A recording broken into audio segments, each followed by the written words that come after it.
बात करेंगे बड़ी खबर के साथ जो कि लखनऊ से है। बीजेपी का 2024 चुनाव के लिए मास्टर प्लान हारी हुई 14 सीटों के लिए तैयार किया गया है। ये मास्टर प्लान और बूथ स्तर पर महिला पुरुष कार्यकर्ता टीम को जिम्मेदारी घर घर जाकर बताएंगे केंद्र राज्य सरकार की योजनाएं, उपलब्धियां और टीम को लाभार्थी प्रमुख का दिया गया है नाम। अमित शाह, जेपी नड्डा एक एक सीट पर करेंगे रैली और 20 जनवरी को जौनपुर गाजीपुर में होगी रैली। 26, 27 और 30 जनवरी को अमित शाह दौरा करेंगे और 30 जनवरी को अमित शाह की सहारनपुर में रैली होगी। श्रावस्ती और अंबेडकर नगर सीट पर भी करेंगे रैली और हारी हुई सीट पर केंद्रीय मंत्रियों की तय होगी जिम्मेदारी, जिसमें 14 सीटों पर लाभार्थियों से संवाद की योजना तैयार है।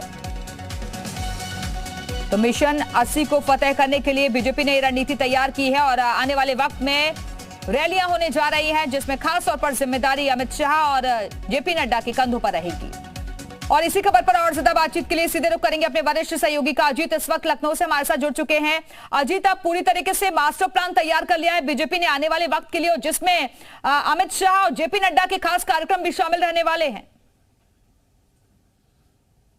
देखिए, बिल्कुल अमित शाह और जेपी नड्डा के कार्यक्रम रहने वाले। 2024 की जीत के लिए बीजेपी मास्टर प्लान बना रही। 14 सीटें जो बीजेपी 2019 के चुनाव में हारी थी और 24,000 बूथ, उन पर सभी विधायक सांसदों को लगाया गया। अब ये जिम्मेदारी की जो केंद्रीय गृह मंत्री अमित शाह, यानी जिन्हें बीजेपी का चाणक्य भी कहा जाता है, वो चाहे अंबेडकर नगर की बात करें, श्रावस्ती की बात करें, गाजीपुर की बात करें, घोसी की बात करें, नगीना की बात करें, बिजनौर की बात करें, बहराइच की बात करें, अंबेडकर नगर की बात करें, ये वो सीटें हैं जहां पर बीजेपी को 2019 में हार मिली थी। लिहाजा बीजेपी उसका मास्टर प्लान तैयार करे। मिशन 80 बीजेपी पहले ही कह रही कि 75 प्लस का हमारा नारा, उसको लेकर बूथ पर जो है बाकायदा व्हाट्सएप ग्रुप बनाए जा रहे हैं, अलग अलग जो है लोगों को गांव में चौपाल लगाए जा रहे हैं, हर घर तक पहुंचने का बीजेपी का मास्टर प्लान है। आज भी बीजेपी लगातार बैठक कर रही है। तो अब जो 20 जनवरी से इस का कार्यक्रम उत्तर प्रदेश में शुरुआत होगी। अमित शाह खुद रैली में रहेंगे, सहारनपुर की रैली को संबोधित करेंगे। 20 जनवरी की उसकी शुरुआत होगी, जेपी नड्डा शुरुआत करेंगे। यानी ये मानकर चलें दिव्या की आने वाले टाइम में मिशन 2024 को लेकर बीजेपी लगातार होमवर्क कर रही, क्योंकि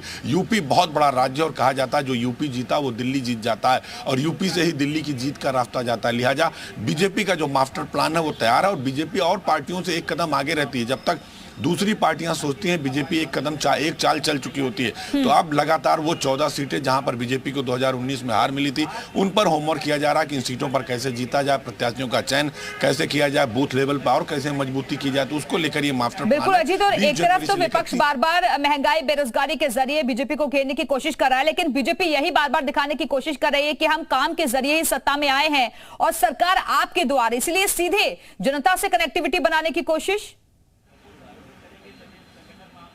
देखिए, बिल्कुल जनता से सीधे कनेक्टिविटी बनाने की कोशिश की जा रही है और इसको लेकर चाहे उत्तर प्रदेश की बीजेपी की संगठन की बात करें, केंद्र की बीजेपी की संगठन की बात करें, उत्तर प्रदेश में हर जिले में विधायकों सांसदों को जिम्मेदारी दी गई है, मंडल अध्यक्षों को दी गई है, पन्ना प्रमुख तक बनाए गए। यानी अगर एक पन्ने पर 20 वोटर हैं तो 20 वोटर में एक वोटर को उसकी जिम्मेदारी दी गई कि आप 20 लोगों को जिम्मेदारी का आप बूथ तक ले जाएंगे, वोट डलवाएंगे, केंद्र और प्रदेश की जो योजनाएं हैं उनके घर घर तक पहुंचाएंगे, उनकी मदद करेंगे, उनसे बात करेंगे। संघ भी इसको लेकर कार्यक्रम चला रहा, हर गाँव में जाएगा। तो बीजेपी इसको लेकर बहुत ही संजीदा और गंभीर है, क्योंकि बीजेपी जानती है कि उत्तर प्रदेश में अभी उसके पास जो 66 सीटें हैं, जो 14 सीटें नहीं है, उन 14 सीटों को भी कवर करना और लगातार 75 वो सीटें कैसे बरकरार रखनी है और वो 14 सीटें जहां पर हार हुई थी उसे कैसे हासिल करना है, इसके लिए मास्टर प्लान तैयार हो गया है। अजीत, आप बने रहिएगा हमारे